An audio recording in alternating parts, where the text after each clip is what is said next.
Car में बैठा हुआ इंसान इस दूसरे इंसान को जब देखेगा कि जिसके रिलेटिव में हम बात कर रहे हैं उसकी वेलोसिटी को उल्टा करके सामने वाली की वेलोसिटी में ऐड कर दो, बस खत्म। कोई इंसान बाइक से जा रहा है तो क्या वो भी अम्ब्रेला को ऐसे ही रखता है? फाई एंगल पे हमारे अम्ब्रेले को रखना पड़ेगा ताकि जो रेन है वो हमारा कुछ भी नहीं बिगाड़ पाए। हेलो बच्चों, वेलकम टू जी मेक। आज हम आपके लिए लेके आए हैं बच्चों रेनफॉल केसेस। ठीक है, आज हम क्या क्या पढ़ने वाले हैं बच्चों? आज हम पढ़ेंगे कि जब बारिश होती है तो हमें अम्ब्रेला किस डायरेक्शन में रखना चाहिए, किस डायरेक्शन में हम अम्ब्रेला को रखें कि हम उस रेन से नहीं भीग पाए, वो रेन हमारा कुछ नहीं बिगाड़ पाए। ठीक है, तो अपना मोटिव इतना ही है कि बारिश के टाइम पे अम्ब्रेला हम कैसे पकड़ें, उस अम्ब्रेले को कैसे रखें कि जो हम बारिश है उससे बच पाए। ठीक है, तो चलिए देखते हैं कि क्या क्या हम कर सकते हैं और क्या क्या हमें करना चाहिए। ठीक है, तो सबसे इंपॉर्टेंट बात जो अपना टॉपिक है बच्चों, ये रिलेटेड है किससे? रिलेटिव मोशन से। ठीक है, तो रिलेटिव मोशन का जो कंसेप्ट है वो अपने को दिमाग में रखना होगा और उसी को लेके हम बात को आगे बढ़ाएंगे। और रिलेटिव मोशन में जब भी हम बात करते हैं तो एक बात तो आपको मालूम ही होगी, क्या सर? तो वो बात ये है बच्चों कि जिसके रिलेटिव में मुझे बात करनी है, जिसके रिलेटिव में मैं दूसरे ऑब्जेक्ट को देख रहा हूं, उस ऑब्जेक्ट की वेलोसिटी को जीरो मान लो और उसकी वेलोसिटी दूसरे में उल्टी करके जोड़ दो। नहीं सर, कुछ समझ में नहीं आया, कोई बात नहीं, समझते हैं बच्चों।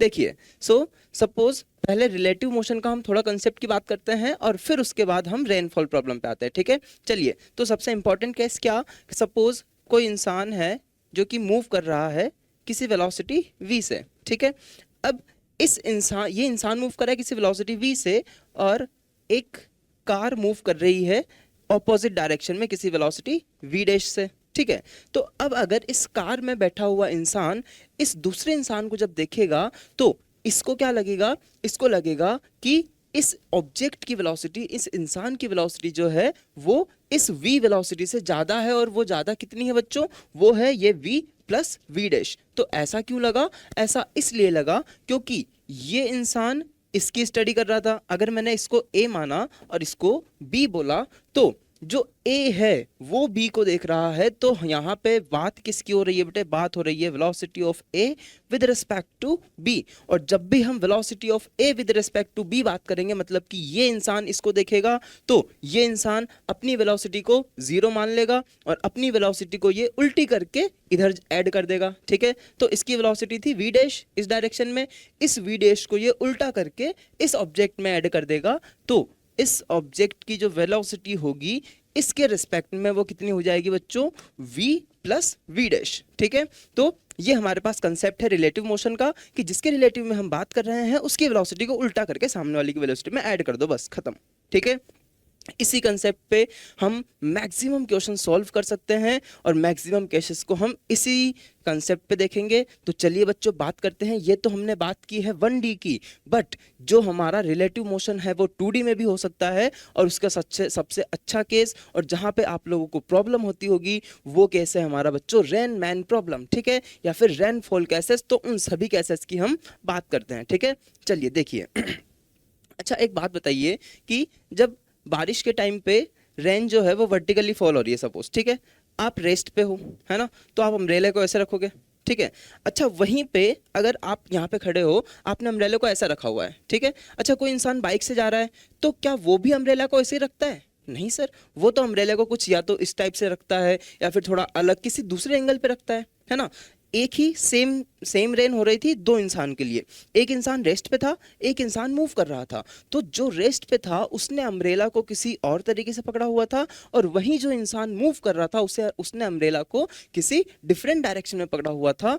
तो यहाँ पे बात होती है बच्चों रिलेटिव मोशन की। और किसके रिलेटिव मोशन की? यहाँ पे बात होती है relative motion of rain with respect to man. मतलब कि ये इंसान इस रेन को कैसे देखेगा, जब ये मूव करेगा या जब ये रेस्ट पे होगा। तो चलिए स्टार्ट करते हैं अपनी आज की वीडियो। देखिए, सपोज कोई इंसान है, ठीक है, अब जो रेन है वो वर्टिकल से किसी एंगल थीटा पे फॉल हो रही है। ठीक है, अब ये रेन का एक्चुअल वेलोसिटी है। ठीक है, वी आर वेलोसिटी से ये जो रेन है वो फॉल हो रही है वर्टिकल से किसी एंगल थीटा पे। ठीक है, तो this is velocity of rain. और वेलोसिटी ऑफ रेन हम बोले या फिर velocity of rain with respect to ground बोले, है ना, एक ही बात है।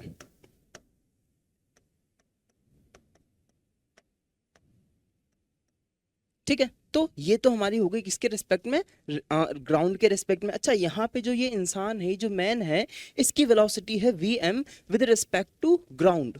ठीक है, अगर कुछ नहीं बोला हुआ है तो इसका मतलब है कि वो विद रिस्पेक्ट टू ग्राउंड बात कर रहा है। क्लियर यहाँ तक? चलिए, तो क्या ये इंसान किसी वेलोसिटी vm से अगर मूव कर रहा है और जो रैन है वो वर्टिकल से थीटा एंगल पे अगर फॉल हो रही है, तो क्या इस इंसान को जो अम्ब्रेला है वो थीटा डायरेक्शन पे ही रखना पड़ेगा या किसी और डायरेक्शन पे रखना पड़ेगा? तो आप यहाँ पे बोलोगे कि सर थीटा डायरेक्शन तो कैसे रख सकते हैं? क्यों? बिकॉज जब हम रेस्ट पे थे तब हमने इस रेन को, इस अम्ब्रेला को थीटा डायरेक्शन पे रखा था और उस टाइम पे हम इस रेन से बच पाए थे।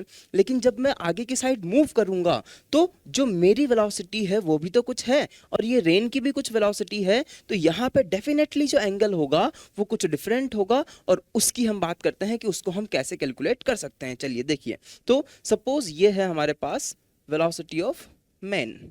ठीक है, अच्छा इसके अलावा ये है बच्चों हमारे पास वेलोसिटी ऑफ रेन। ठीक है, जो कि थीटा एंगल पे है विद वर्टिकल। ठीक है, यहां तक क्लियर? अच्छा, अब मैंने क्या बोला कि मैं इस रेन की वेलोसिटी की बात कर रहा हूं विद रिस्पेक्ट टू मैन, और अभी अभी हमने बोला था कि अगर मुझे किसी एक ऑब्जेक्ट की वेलोसिटी देखनी है दूसरे ऑब्जेक्ट के रिस्पेक्ट में, तो जिसके रिस्पेक्ट में मैं बात करूंगा उसकी वेलोसिटी को 0 मान लूंगा और इसकी वेलोसिटी को उल्टा करके इस रेन की वेलोसिटी में ऐड कर दूंगा। खत्म, इतना ही काम है बच्चों। ठीक है, वहां अभी जब हमने देखा वो 1D का केस था और यहाँ पे जो हम देख रहे हैं ये 2D का केस है। सो इस वजह से यहाँ पे हम करेंगे बच्चों वेक्टर सम। समझ में आई बात?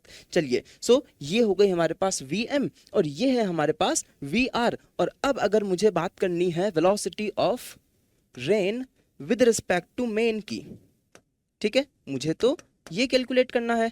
तो इसके लिए मैं क्या करूंगा, इसके लिए इस मेन की वेलोसिटी को मैंने क्या किया, इस रेन की वेलोसिटी में उल्टा करके ऐड कर दिया। चलिए देखिए कैसे।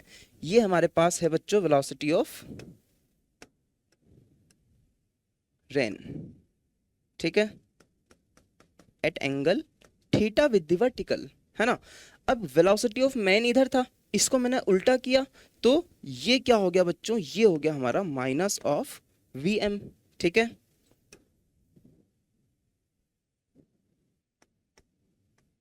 यहां तक क्लियर? अब मुझे बात करनी है velocity of rain with respect to man की। तो velocity of rain with respect to man का जो फॉर्मूला है वो क्या होगा बच्चों, velocity of rain plus minus of velocity of m। क्या बोला था हमने? यही तो बोला था कि जिसके रिस्पेक्ट में बात करेंगे उसकी वेलोसिटी को उल्टा करके ऐड कर देंगे। उल्टा करके ऐड करना मतलब कि मैंने इस वेलोसिटी ऑफ मेन का वेक्टर सम को उल्टा करके ऐड कर दिया, मतलब कि vr में मैंने माइनस vm को ऐड कर दिया। और अगर मैं माइनस vm को यहाँ पे ऐड करूंगा तो ये वेलोसिटी ऑफ रेन है और ये वेलोसिटी ऑफ मैन का ऑपोजिट है ना, ये माइनस vm है। तो यहाँ पे इनका जो वेक्टर सम होगा, क्या उसकी वैल्यू बच्चों कुछ इस टाइप से आनी चाहिए? क्या जो velocity of rain with respect to man है वो किसी इस एंगल पे आना चाहिए? बिल्कुल सर, इसी एंगल पे आना चाहिए। तो क्या यहाँ पे रेन वाला एंगल जो है वो थीटा था, तो क्या ये थीटा से कुछ डिफरेंट है? बिल्कुल सर, ये थीटा से डिफरेंट है। तो सपोज मैंने इसको मान लिया फाई, तो हमें फाई एंगल पे हमारे अम्ब्रेले को रखना पड़ेगा ताकि जो रेन है वो हमारा कुछ भी नहीं बिगाड़ पाए। समझ में आई क्या बात? तो जो हमारा एंगल है वो क्या होना चाहिए बच्चों, कुछ डिफरेंट होना चाहिए। जो एंगल है वो थीटा नहीं होके वो कुछ फाई एंगल होना चाहिए ताकि हमें बारिश जो है वो कुछ भी बिगाड़ नहीं पाए। क्लियर बात यहाँ तक? चलिए एक और केस की बात करते हैं। ठीक है, देखिए सपोज अब जो वेलोसिटी है वो वर्टिकली आ रही है बारिश। ठीक है, तो जब रेन फॉल हो रहा है वर्टिकली, तो अगर मैं रेस्ट पे हूं तब तो मैं अम्ब्रेला को वर्टिकली पकड़ूंगा। ठीक है, तब तो मैं उसको वर्टिकली से पकड़ा हुआ है। बट अगर मैं किसी वेलोसिटी से मूव कर रहा हूं, किसी वेलोसिटी vm से अगर मैं मूव कर रहा हूं, तो अब जो रेन की वेलोसिटी है मेरे रेस्पेक्ट में वो कुछ डिफरेंट हो जाएगी, है ना। वही स्टार्टिंग वाला केस कौन सा, कि अगर मैं रेस्ट पे हूं और मेरे साथ ही अगर कोई इंसान बाइक पे जा रहा है, मेरे बगल में कोई इंसान बाइक पे जा रहा है, ठीक है, मैंने तो अम्ब्रेला को ऐसे पकड़ा हुआ था और बाइक पे जाने वाला इंसान किसी दूसरे एंगल पे पकड़ेगा, तो वही वाली बात हो गई यहाँ पे। अब ये इंसान मूव कर रहा है, पहले ये रेस्ट पे था, तो ये अम्ब्रेला को वर्टिकली पकड़ा हुआ था। अब अगर ये मूव कर रहा है तो इसको किसी डिफरेंट एंगल पे रखना पड़ेगा और उसकी वैल्यू भी सेम वैसे ही कैलकुलेट करेंगे जैसा कि अभी हमने लास्ट केस में किया। ठीक है, कैसे देखिए क्या करना है अपने को, velocity of rain with respect to man calculate करना है, तो it will be velocity of rain plus minus of velocity of man, और ये सब हम करेंगे बच्चों वेक्टर सम। ठीक है, तो velocity of rain is vertically downward, velocity of rain. ठीक है, अच्छा इसके अलावा वेलोसिटी ऑफ मेन इस डायरेक्शन में प्लस एक्स डायरेक्शन में मैं क्या करूंगा, इसको उल्टा करके ऐड कर दूंगा, तो ये हो गया मेरा पास बच्चों माइनस ऑफ वी एम। ठीक है, समझ में आई क्या बात? अच्छा इसके बाद क्या करेंगे सर, इसके बाद हम velocity of rain with respect to man की बात करेंगे, तो it will be like this. So ये हमारा हो जाएगा एट एंगल थीटा। ठीक है, समझ में आई बात, जो कि हमारा ये वाला केस है। इसको क्या करना पड़ेगा, किसी एंगल फाई या फिर थीटा कुछ भी बोल सकते हैं, जो भी हमारा एंगल है वो तो हम कैलकुलेट कर ही लेंगे जब हमारे पास न्यूमेरिकल वैल्यू आएगी तब। तो आई होप इतना आपको क्लियर हुआ होगा। ठीक है, अब हम एक एग्जाम्पल से इसको और अच्छा एक्सप्लेन करते हैं। ठीक है, चलिए देखिए क्या बोल रहा है बच्चों question. A man standing on a road has to hold his umbrella at 30 degree with the vertical to keep the rain away। मतलब कि जब इंसान रेस्ट पे है तो उसको अपने अम्ब्रेला को 30 डिग्री पे रखना पड़ रहा है। इट मींस जो रेन है वो वर्टिकल से 30 डिग्री पे फॉल हो रही है। इतनी बात क्लियर है, मतलब कि जो हमारे पास वेलोसिटी ऑफ रेन है वो कुछ इस टाइप से है। ठीक है, एट एंगल थीटा। ठीक है, अब क्या हुआ कि he throws the umbrella and starts running at 10 kilometre per hour. ठीक है, अब पता नहीं इसको क्या हुआ, उसने अपने अम्ब्रेला को थ्रो किया और 10 किलोमीटर पर आवर की स्पीड से वो रन करने लगा। ठीक है, अब क्या हो रहा है कि he finds that rain drops are hitting his head vertically। मतलब कि जब इंसान भाग रहा है तो रेन ड्रॉप उसके हेड पे वर्टिकली फॉल हो रही है। मतलब कि जो रेन ड्रॉप है वो विद रिस्पेक्ट टू मेन अब वर्टिकली फॉल हो रही है। तो यहाँ पे जो वेलोसिटी ऑफ मेन है वो तो कुछ इस टाइप से है। ठीक है, और इसकी वैल्यू हमें गिवन है कितनी, 10 किलोमीटर पर आवर। ठीक है, तो अब मैं तो क्या कैलकुलेट करना होता है बच्चे, हमें तो कैलकुलेट करना है velocity of rain with respect to man. तो मुझे इस वीएम से कोई काम नहीं है, मुझे तो इस वीएम को उल्टा करके इस वेलोसिटी ऑफ रेन में ऐड कर देना है। इट मींस जो हमें velocity of rain with respect to man की बात करेंगे उसमें जो वेलोसिटी ऑफ मैन है उसको मैंने उल्टा करके ऐड कर दिया।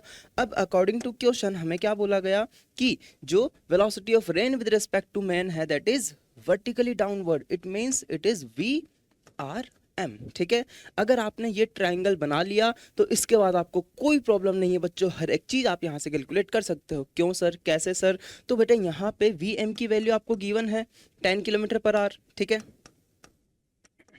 अच्छा ये एंगल 30 है, तो क्या हमारे पास ये वाला जो एंगल है ये 60 डिग्री हो जाएगा बेटे, ये एंगल 60 हो जाएगा। बिल्कुल सर ये 60 होगा। तो ये वी एम हमें 10 दिया हुआ है, ये एंगल 60 दिया हुआ है, हमें क्या क्या कैलकुलेट करना है कि find the speed of rain drop with respect to road, road के रिस्पेक्ट में वेलोसिटी ऑफ रेन ड्रॉप। अच्छा इसका मतलब सबसे इंपॉर्टेंट बात क्वेश्चन में जो पूछा है उसका मतलब आपको मालूम होना चाहिए। ठीक है, बहुत सी बार ऐसा होता है कि आप लोगों को क्वेश्चन में यही समझ में नहीं आ रहा है कि क्या पूछ रहा है। ठीक है, आप लोगों को आता है क्वेश्चन बट क्या पूछ रहा है वो समझ में नहीं आ रहा। ठीक है, तो यहाँ पे velocity of rain drop with respect to road की अगर बात कर रहा है इट मींस एक्चुअल में जो वी आर है उसकी वैल्यू पूछ रहा है बेटे। ठीक है, अच्छा उसके बाद क्या पूछ रहा है कि the with respect to the moving man it means हमें वी आर एम की वैल्यू पूछ रहा है। ठीक है, मतलब हमें वी आर और वी आर एम की वैल्यू कैलकुलेट करनी है। चलो देखिए कैसे करते हैं। देखो वी एम हमें दिया हुआ है, ये एंगल 60 है, तो वी आर क्या हो जाएगा बेटे,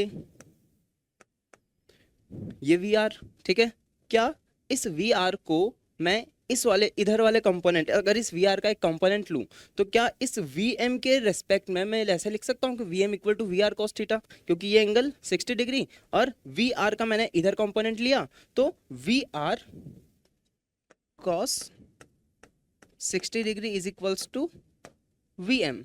ठीक है, तो वी आर की वैल्यू क्या हो गई बेटे, V M upon cos 60 degree. It means Vm कितना है हमारे पास, Vm इज 10 एंड cos 60 कितना होता है बेटे, cos 60 होता है 1/2, so it will B 20 kilometre per hour. Clear यहाँ तक। अब मुझे कैलकुलेट करना है VRM। ठीक है, तो इस VR का मैंने इस डायरेक्शन में कंपोनेंट लिया, VR की वैल्यू तो मेरे पास आ गई। 20। तो इस वी आर का अब मैं इधर कंपोनेंट लूंगा। अगर इसका मैंने इधर कंपोनेंट लिया तो अब क्या आ जाएगा, इधर इधर था वी आर, इधर था वी आर कॉस थीटा, इधर हो जाएगा वी आर साइन थीटा। ठीक है, तो V R sine 60 degree is equals to V R M.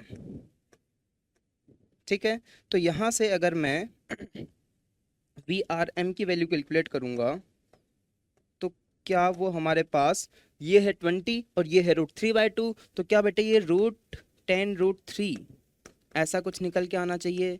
बिल्कुल सर, यही निकल के आना चाहिए और ये दोनों हमारे आंसर हो जाएंगे। ठीक है बच्चों, आई होप आप लोगों को हमारा वीडियो समझ में आया होगा, और अगर आपको हमारा वीडियो अच्छा लगा तो वीडियो को लाइक, सब्सक्राइब एंड शेयर जरूर करें। ठीक है, मिलते हैं फिर नेक्स्ट वीडियो में।